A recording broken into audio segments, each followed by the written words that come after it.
Okay, chapter 6 of Genesis. Let's open up our Bibles.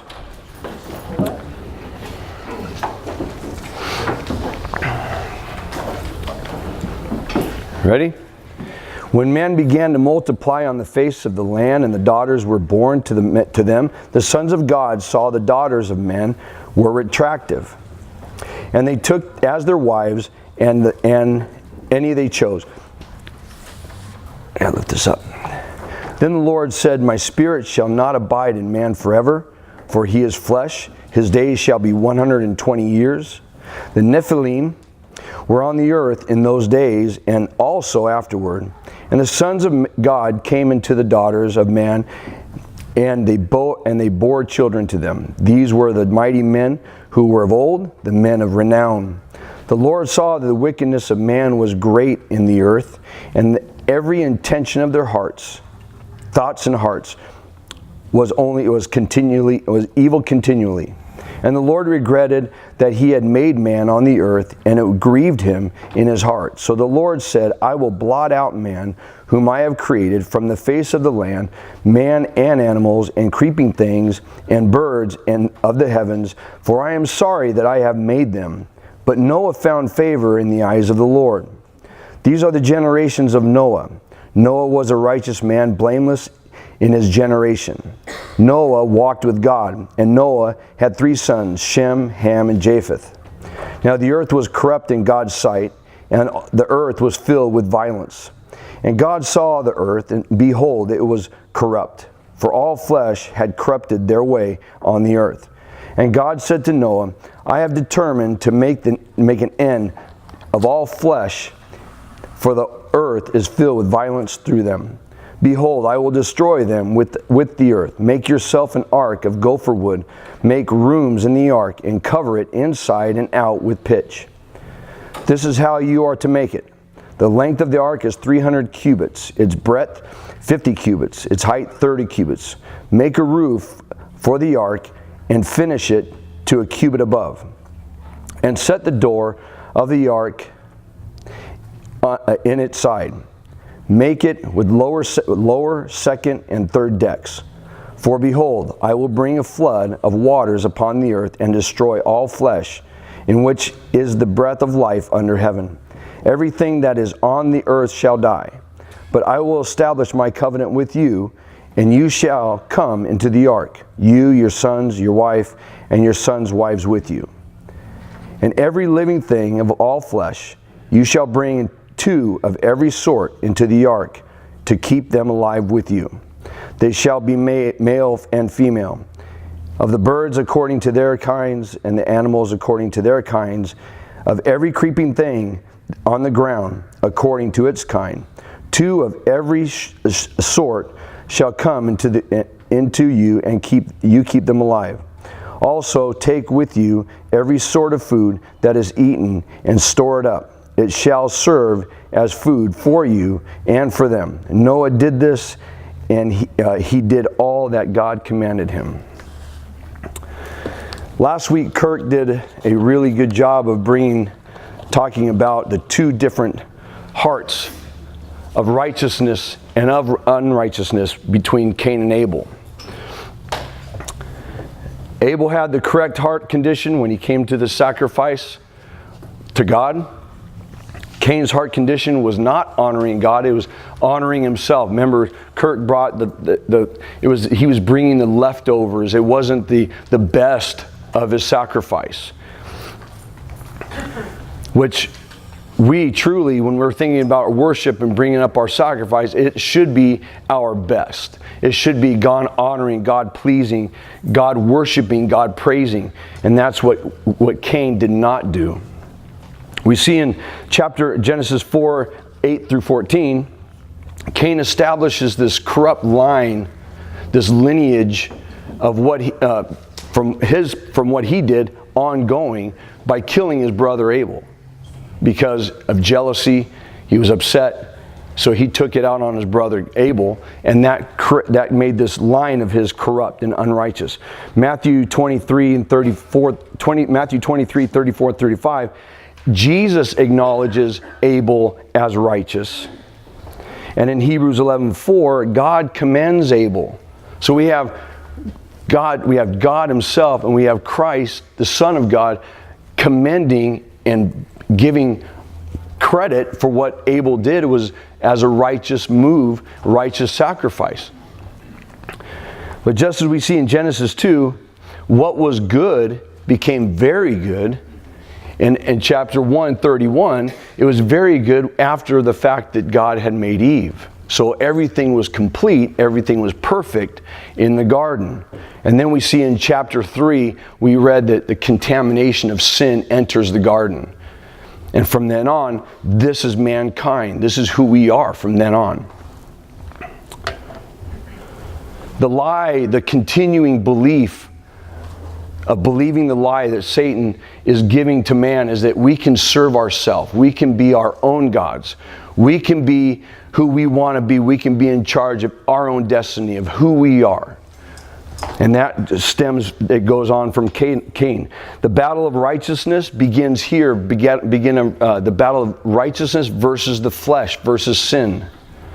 The heart of man will always be deceived, thinking that he himself is going to be righteous on his own, and he doesn't need God. The will of man will not seek the will of God, but he will seek after his own will. He will seek after his own desires and his own pleasures. And we will find out, as we read through this, that there will be no good thought in the heart or the mind of man. In Romans 3:11 through 18, it describes this. With the exception of chapter 4, verse 26b, where man was was calling out on the name of the Lord in Genesis 4, after that point, there's no more calling out to God. Because the heart of the man is continually evil. And Ecclesiastes 8:11 says, because the sentence against an evil deed is not executed speedily, the heart of the children of man is fully set to do evil. So during this time, we're reading this, during this time, God is actually kind of let these people do what they're going to do. He's kind of taken his hand, even though he's watching all that's going on, he hasn't really done a whole lot because he's watching to see what his creation is going to do. And this is a great example that if God were to take his restraining hands off us, this would be us. This would be our attitudes, our personalities, and it would always be an evil thought. But his hands are always on. His sovereignty is always there. He controls, he ordains, he orchestrates everything.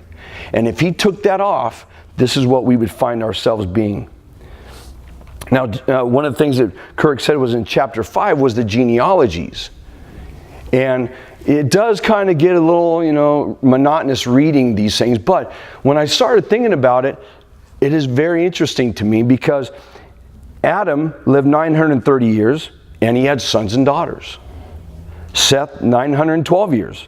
And he had Enosh, and he had other sons and daughters. And the list goes down. Enosh lived at 905. Canaan, 910 years. Mahalalel, 895 years. Jared, 962 years. Enoch, 365, and God took him. Methuselah, 969 years. That's the oldest recorded life ever. Lamech, 777 years, and then Noah, 950 years. We have 9 generations of people on the earth at one time. Now I know 5. We have pictures of my sister and my brother with their kids, and my niece with their kids, with a 5-generation picture.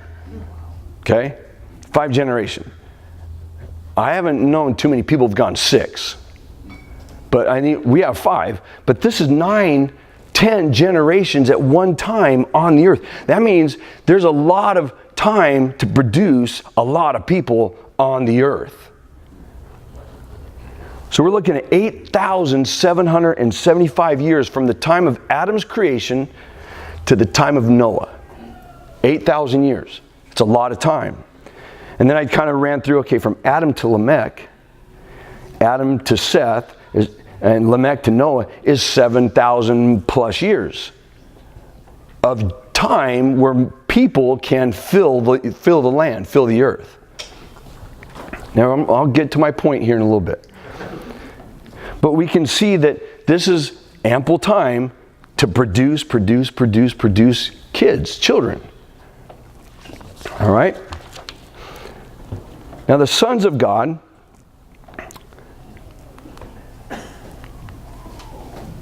okay? The sons of God.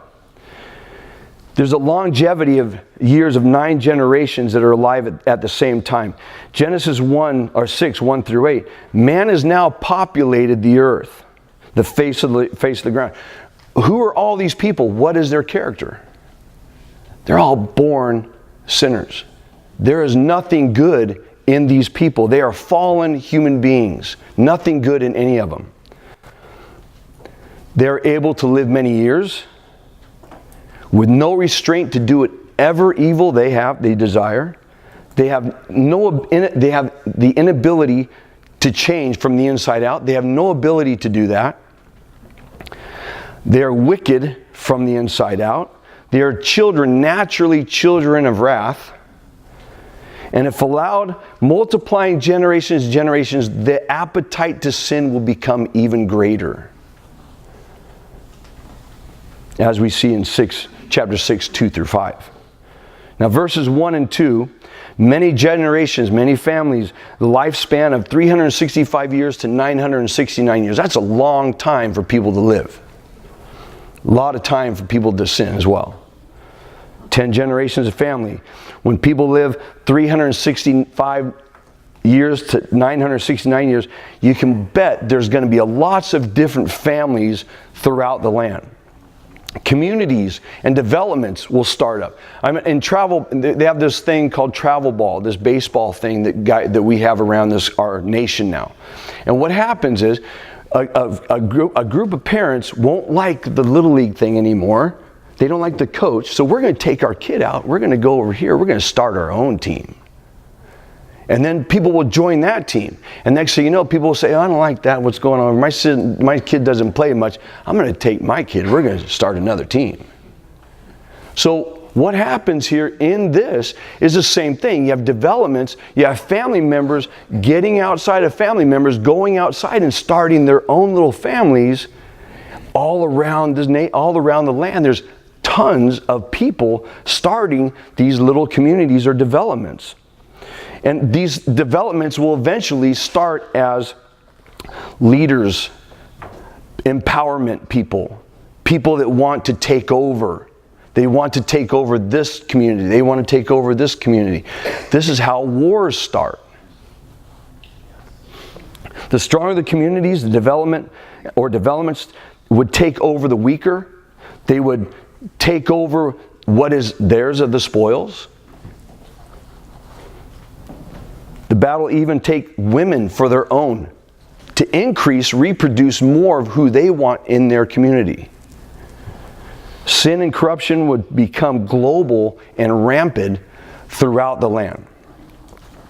Now, all this is going on, and what is God doing? He's watching all of it. There's nothing that He doesn't know that is happening. He knows everything.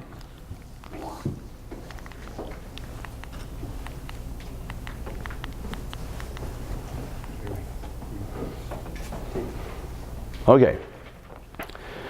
So let's go over these first 3 controversial or views of what people think are the sons of God. The first view is the Sethonites or the Seth's generation, Seth's group or line is the godly line. This was the line that followed God, that trusted in God. And then you have the Canaanites. The Canaanites would be B. They are the daughters of the ungodly. So you have the Sethonites. We got to go back one? Okay. The Sethonites would be apostatizing. They would apostate away from what the following of God and go to the corrupt line of the Canaanites. And the Canaanites would intermarry with these people, and they would produce these genetically odd, tall people. This is one view. Okay, so the sin is actually the intermarrying of two different lines, godly versus ungodly. And this is in Genesis chapter 28, 1 through 2. And the sin, again, is the intermarrying of the godly with the ungodly. Question. Yes? How can you intermarry when you have direct descendants? Well, we're talking about godly and ungodly. Because God says you're not to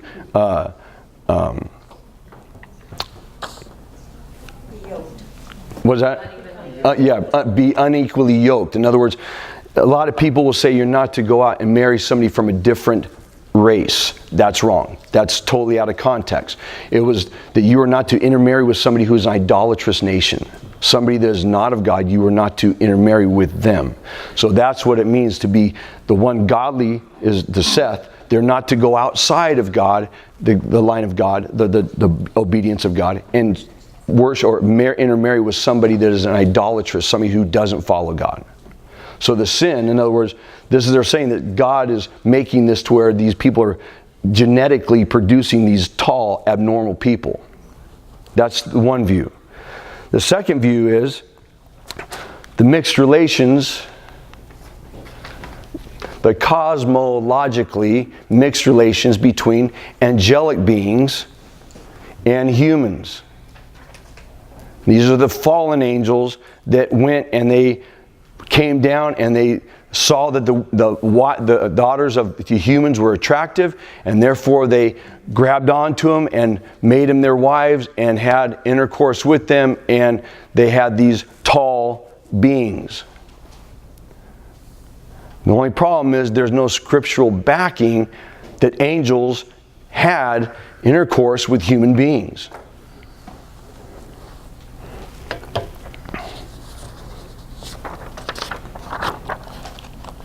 As a matter of fact, what were angels called to do? They were called to warn, they were called to judge, and they were called to announce. Mary was given the announcement, you're going to have a baby. And you're going to be a virgin. You're going to be having a baby. And you're going to have the Emmanuel, Jesus Christ. And then the shepherds also announced this great news to the shepherds. So they're not here to procreate. They're here to give judgments, warnings, and announcements. So would people class that as demons? Because that's the third of it. Yeah, that's what they thought. The fallen angels were the demons. Yeah. Now there is a passage that says that the demons, the fallen angels, entered man. Okay, they did not themselves have intercourse with women. They may have entered a man, and therefore the man and the woman had that. But there's no scriptural backing for an angel himself having intercourse with a human being, a woman. Gary, Yeah. that's from Jude 1:6. Yes. Yeah.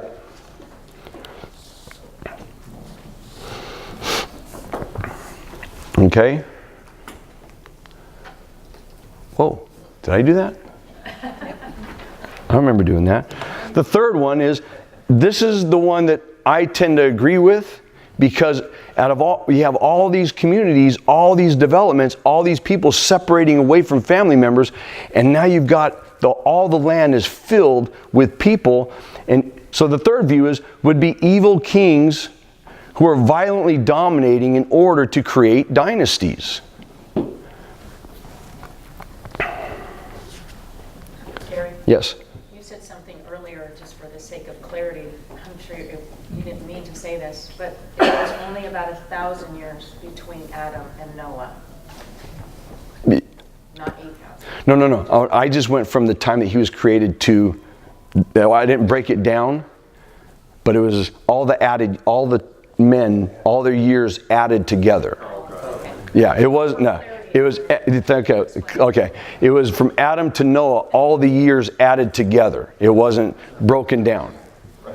Sorry. No, I just wanted everyone to understand. Yeah, okay. Thanks. You're welcome. Okay, so the Nephilim here would be considered an empowering large group of people, not so much tall people, but in large, powerful communities or military. And it says men of renown. The definition would be to make oneself means to attain a renowned reputation. To become famous is to have one's name spread throughout the land.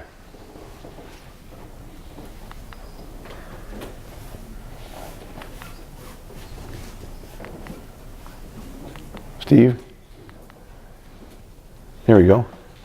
This right here? You have to curve it around Gary's head. Wow.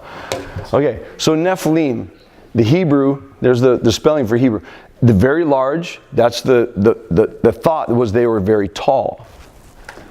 Mighty men of power, or giants. Mighty men of power seems to be it kind of makes more sense when you have people wanting to take over other communities, other lands, other people, and taking in their wives, taking in the spoils of what they've dominated over, and then taking in the wives as well.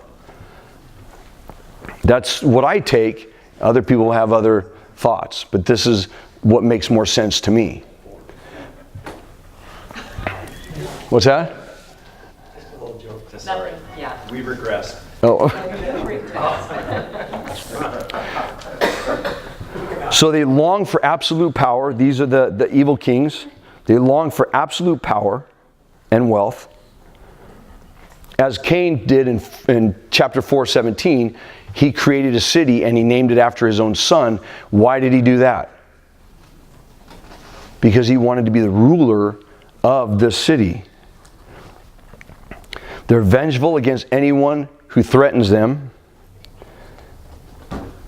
They use the polygamy as a means to threaten or to take over what was this community. Now they're making it their own. The sons of God is a reference to magistrates or officials, administrators. This is chapter 4, verse 17, verse 19, and verse 24. Now the parallel between chapter 4, 19 through 24 and chapter 6 and 2 is that wives were taken, childbearing was going on, exploits of power and domination, and in chapter 4, Lamech boasts of taking 2 wives that were not his.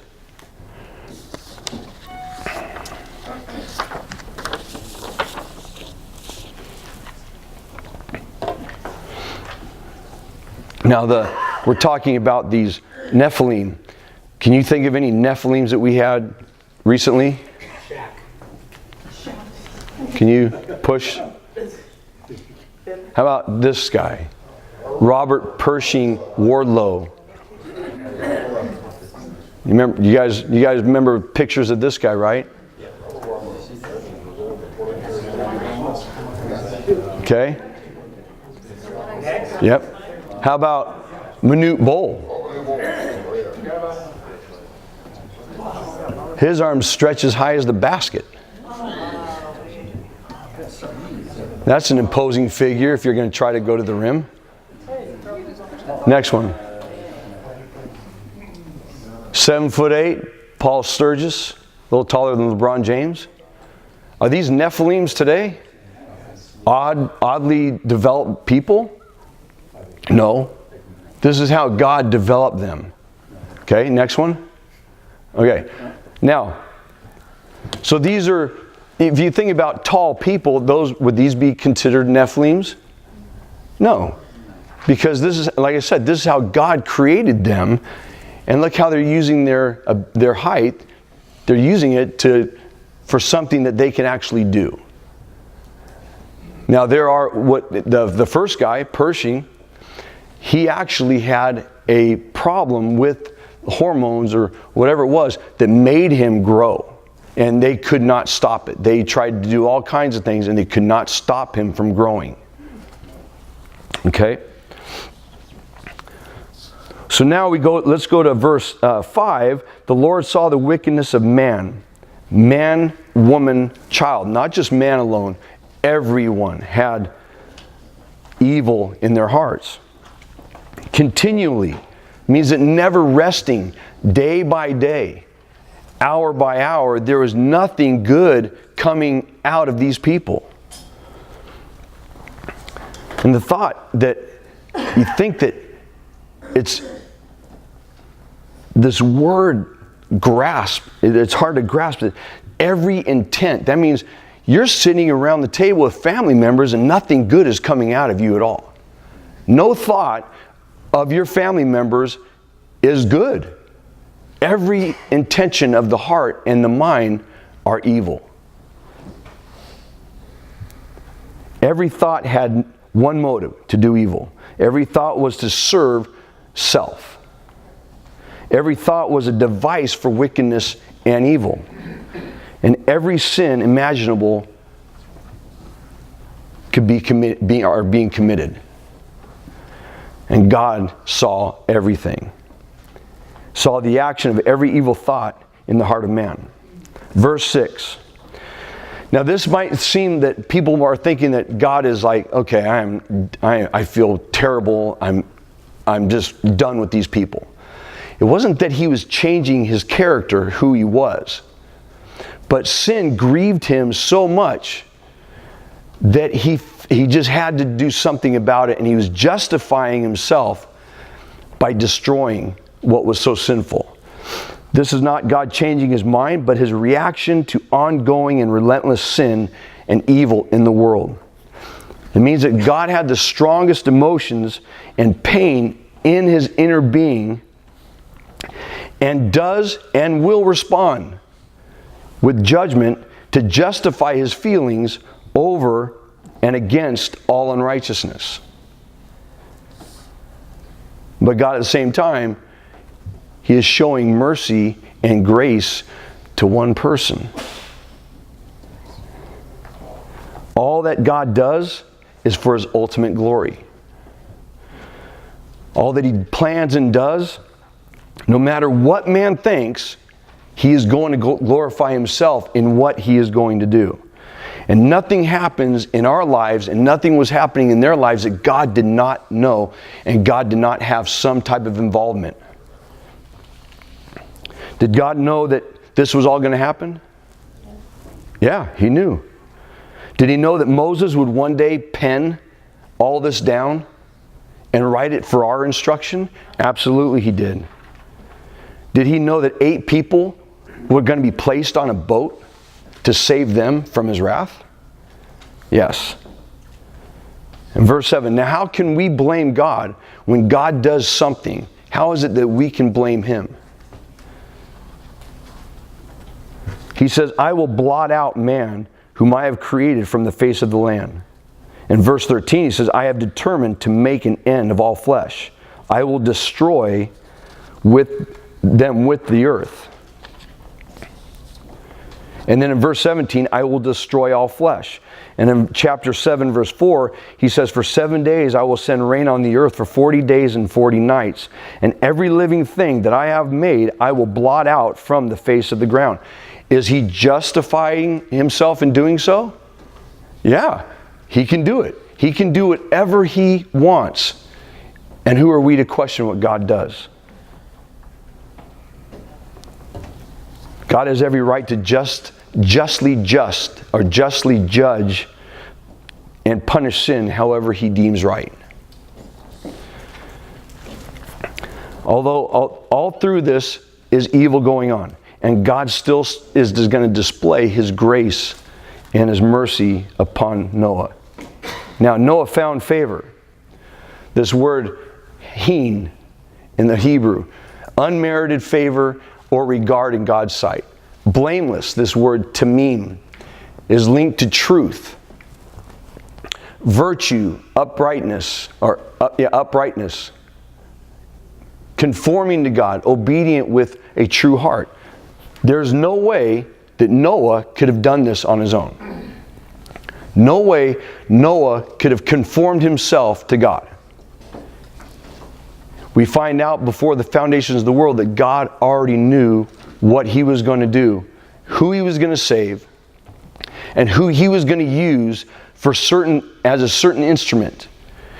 This, he placed his own virtue of righteousness in Noah. And therefore Noah displays this divine obedience to God by building this ark and showing his life as obedient. God produced the righteousness in Noah. Okay? Steve? In Josiah 24:14, this word blameless. What's the matter? I'm just wondering where Josiah is found in the Bible. Yeah. Uh-oh. Joshua. 24:14. Sorry, Josiah. Like the seventh book that snuck in on. Yeah, I guess. Take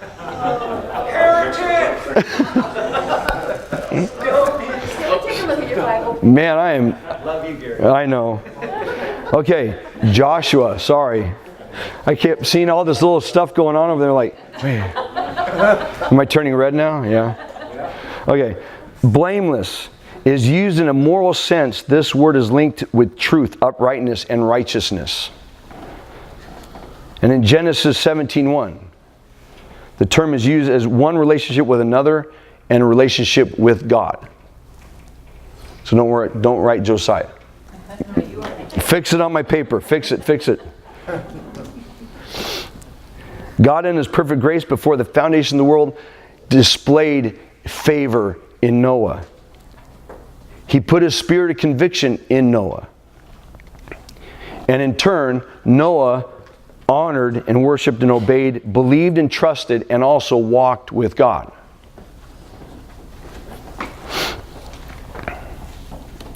And in verse 9, Noah was found as a righteous man. Why is it going back there? Lord. Righteous. Sadiq. Lawful. He was in accordance with God's standard and one who follows God's standard. You can't follow God's standard unless He places that in you. He was blameless, obedient with a true heart, linked with true and virtue and uprightness, conforming to God, obedient to spend 100 years building the ark, walked with God, a true worshiper. This word helek. A true worshiper is a son of God, a son who walks by the way of his father, or in the way of his father. He is walking in the way of God. He is doing exactly what God would be doing. He's being obedient to God. And Noah walked with God because God sought Noah, not Noah sought God.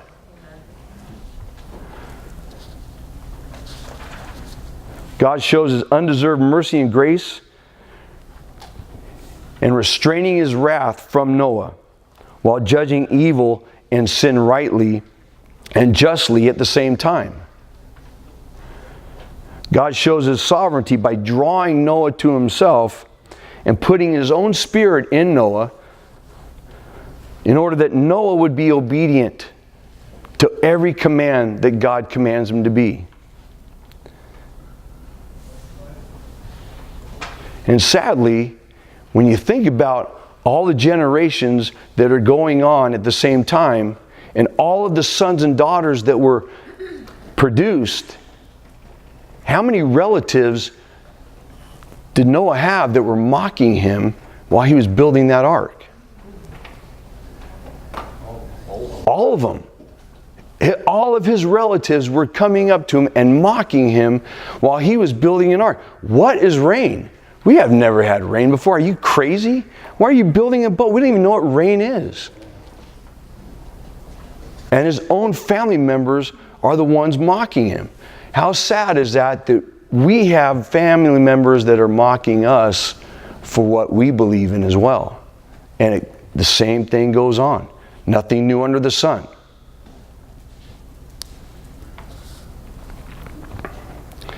To think that Noah is also giving them warning. He's preaching to them about what God has said, the warning of a flood coming, and they still don't want to listen to it. In verse 10, along with Noah, his sons Shem, Ham, and Japheth, along with Noah, his sons, comes Noah's wife and his sons' wives. What was Noah's wife's name? Mrs. Noah. God extends his mercy and grace not only to Noah but to 7 others. And ironically, none of them, it says none of them were blameless except Noah. But he extended his mercy and grace to them as well. Verse 11, the earth refers to all of what God has dominion over. He has dominion over everything, the whole earth. And that talks about, people say that it wasn't a catastrophical global flood, it was a local flood.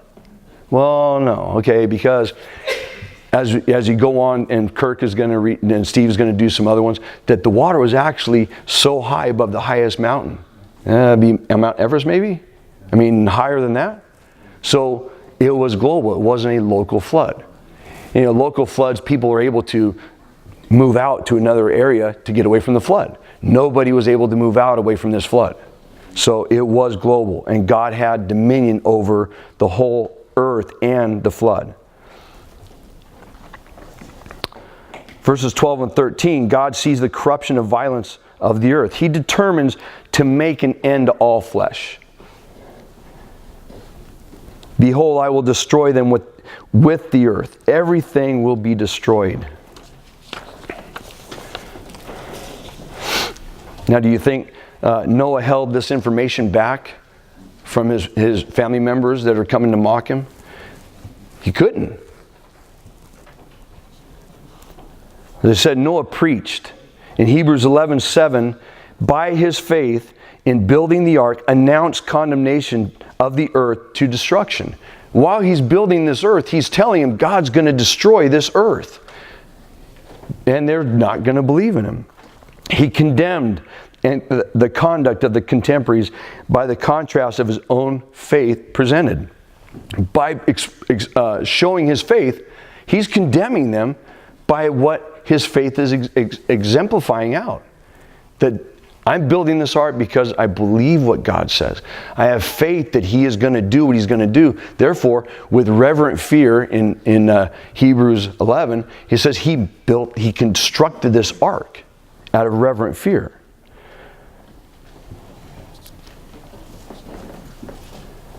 I can't imagine him building an ark and keeping his mouth shut. He had to have said something. He had to give warning as often as he could. But the onslaught of mocking would be just horrible. Verses 13 through 17, God gives Noah strict instructions on how the ark should be made. Now the ark, you see if it's on there. Nope, never mind. I think we had it on there. The ark also is parallel to Exodus 2, 3, and 5, where Moses is hidden in a basket. The ark is actually a basket. It's not a hole that is V-shaped. It is a hole that is rounded. And it's in the shape of a basket, the same term in Exodus. Moses is hidden from Pharaoh's killing of the male babies, and he's placed in a basket to prevent him from being drowned. And that's what Pharaoh was doing, was drowning all the babies. So in this basket, Moses is put in this basket for safety so he wouldn't drown. And this is what God is bringing Noah to build, is a boat that is in the shape of a humongous basket to prevent him from drowning. God chose Noah to save him by giving him the instruction and then placing him in the ark and shutting the door, keeping him safe inside the ark. And during this time, you think that people would be saying to Noah, why are you building such a boat when there's never been any rain? This would be considered him preaching again, that I am going to build this because God said that he's going to send this rain down. This creates great courage. How much courage do we have? We're not building a boat, but we have the Word of God. How much courage do we have to go out and tell people about the warning that God has given to us about his impending wrath upon what's going to happen? How many of us go out and tell people about what God has done for us and what he has saved us from?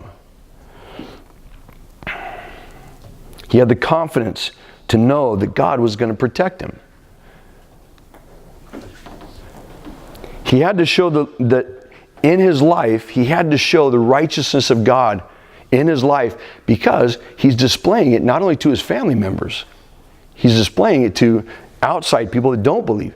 But even more critical, the family members need to see his life as a way that is righteous, that God's righteousness is in him. If he fails to do so, they're not going to believe. He has to live this life, and God is protecting him and walking him through this life so the people would not have any conflict as to say, you're not really who you say you are. But he's also not willing to conform to outside of the unbelievers. In 1 John 1:6, if we say we have fellowship with him while we walk in darkness, we lie and do not practice truth. If they saw him conforming to the people outside the boat, they would say that. You're a liar. And you don't walk in God's righteousness. You don't walk in truth. You don't walk in God's virtue. He had to endure the onslaught of evil wickedness right in front of his face. He had to endure the mockery of the people that remained disobedient to God while he remained obedient to God. He lived in absolute contrast of the world. Worldliness and godliness.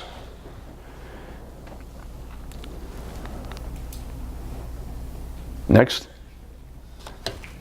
Ephesians 5:11 says, take no part in the unfruitful works of darkness, but instead expose them. I would say that's what he was probably doing.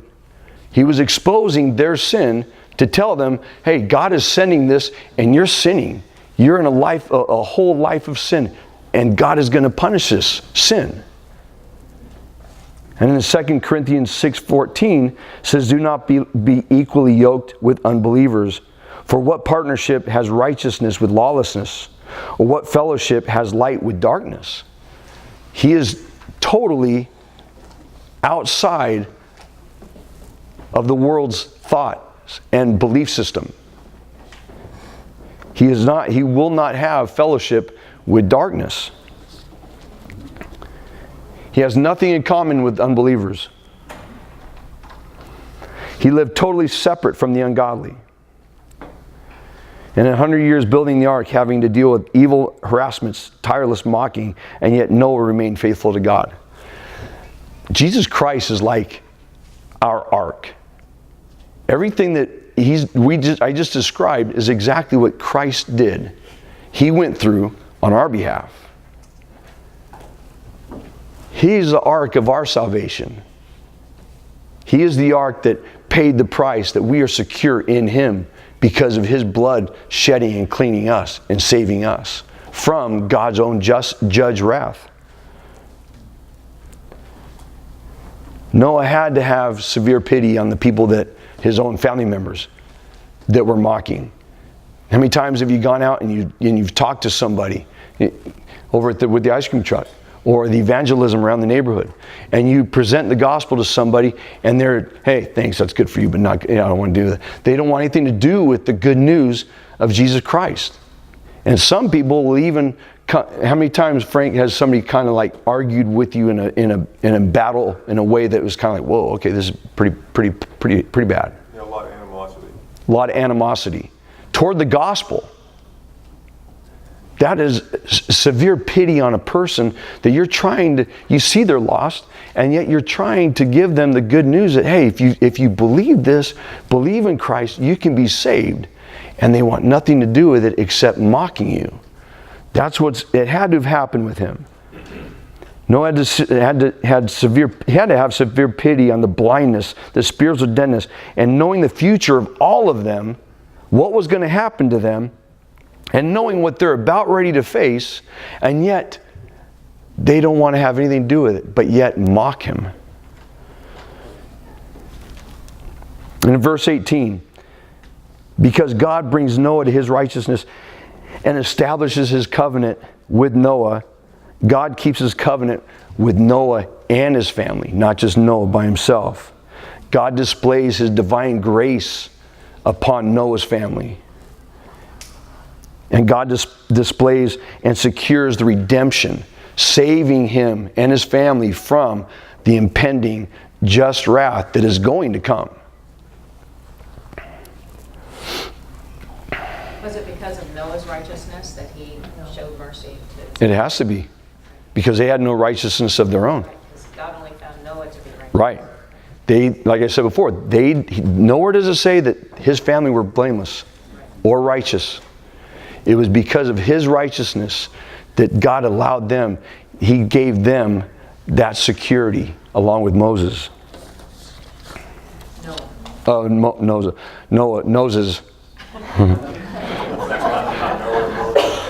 See, and Josiah. That's right. My daughter a long time ago asked my dad. She said, Dad, what's your favorite, or Grandpa, what's your favorite book in the Bible? And he goes, Zedekiah. And she goes, Zedekiah? There's no book in there in Zedekiah. And he goes, oh, so you know. Good test. That's right. Now, I was thinking about this morning, how has God divinely worked something in your life that gave you peace, gave you understanding that he was totally in control of everything that was going on? And the first thing I could think of a lot of things in my life, but the most recent thing that happened in my life was the passing of two people. The passing of my grandmother on January 3rd. For that whole month, we were grieving, we were doing things to clean up her apartment, getting rid of things, giving things away to people. And during that whole time of that month of January and part of February, my dad gets sick. And through that, the whole month of February, we kind of were like, okay, now it's time to take care of Dad. We don't know exactly what's going on, but we need to take care of him. And then in March 30th, he passes away. And it was devastating to our family. We didn't know what really to think about this. But I was talking to my mom, who, she's the one that you think would be the one that would be the most depressed, you might say, or overly sad, because she's minus two people that were instrumental in her life. But she said to me one time, she goes, I am very thankful that it happened this way, because Grandma passes away on January 3rd. If Dad had gotten sick right after her, or if she would have lingered on and they both got sick together, then it would have been a really tough time working with both of them, finding time to spend with Grandma, spending time with Dad. It had been a really hard time to see them both struggling at the same time. She said, but you know what God did? God took Grandma, gave us a full month of restoration and remembering her, and then Dad got sick, and then we had a whole month to take care of him, and then God took him. So during that time, we could actually get a little peace of mind from Grandma and then Dad's passing. So it worked out to where we weren't like overwhelmed with two people at the same time that were struggling in life. One went, we had a time of remembrance and a time of sorrow and a time of weeping, and then Dad goes. And so we can adjust to that. And she was right. She was really right on that, because I couldn't imagine my mom going through that. with two people that in her life that are struggling to live together. I mean, struggling to live their lives to the end and trying to take care of two people. So I totally was thinking about that today, that God worked that out precisely the way He wanted to give us some peace and some comfort in between. In verses 19 and 21, God's covenant was through Noah and orchestrated the gathering of all that God was going to preserve. All the animals God instructed Adam to bring into the ark, every living thing of all flesh, two of every sort in the ark. Noah is instructed to keep them alive. And by God's intervention for 150 days, God protects all of them on the ark, keeps them alive. Now, what I find really interesting, we don't read about any animals eating each other on the ark. They lived in harmony on the ark. That's God's intervention. That's God's hand at work. Because before the sin entered the garden, they're all herbivores. After sin came into the garden, now they were killing each other. They had to eat off each other to survive. But here they are going in 2 by 2. The story goes 2 by 2. How about a lion walking next to a rabbit? I'm not eating that guy because I'm being obedient to God. They're actually being obedient to God's command. They're going to enter the ark together. Alligators right next to the antelope. You're watching those out of the water they go, and antelope goes in the water, gone, right? Well, not today, not this time. They're walking again in harmony and peace, living on a boat in harmony and peace together. God's hand is on that situation. Birds according to their kinds, animals according to their kinds, creeping things according to their kinds. Two of every sort, all shall come to you to keep them alive. God has brought them to Him to keep them alive. Verse 21, God's provisions of food for the trip. How big is this boat and how much food are they going to store for 100 years? He's building his boat and they're going to store food up for 150 days on this boat. It actually comes out to 190 days because the rain fell for 40 days and 40 nights and then the boat sat on top of the water for 150 days. So how much food is being stored up in this big boat to feed not only them, but to feed the animals as well? There's got to be an enormous amount of food. Excuse you. Verse 22. Noah displayed his obedience, divine obedience to God when he did all that God had commanded him to do. Steve.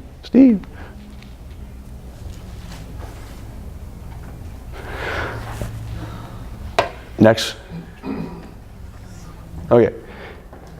Hebrews 11:7. By faith Noah, being warned by God concerning the events as yet unseen, in reverent fear constructed an ark for saving his household. By this he condemned the world, and became an heir of the righteousness that comes by faith. So God puts His righteousness in Noah. Noah displays it by reverently fearing God, by making this ark. And by that, his obedience, God commends him and as an heir of righteousness that came by faith. It wasn't his own righteousness. It was the righteousness that God gives Noah. So I wrote, what an example Noah is to us. Obedience, the desire to do what God commands. Courage, to stand courageously in the faces of mockery. Trust, believing that God will do what He said He will do. And then faith, that God will save, provide, and protect in a time of danger, a time that could be life-threatening. God saves, God provides, and God restores Noah and his family after the flood.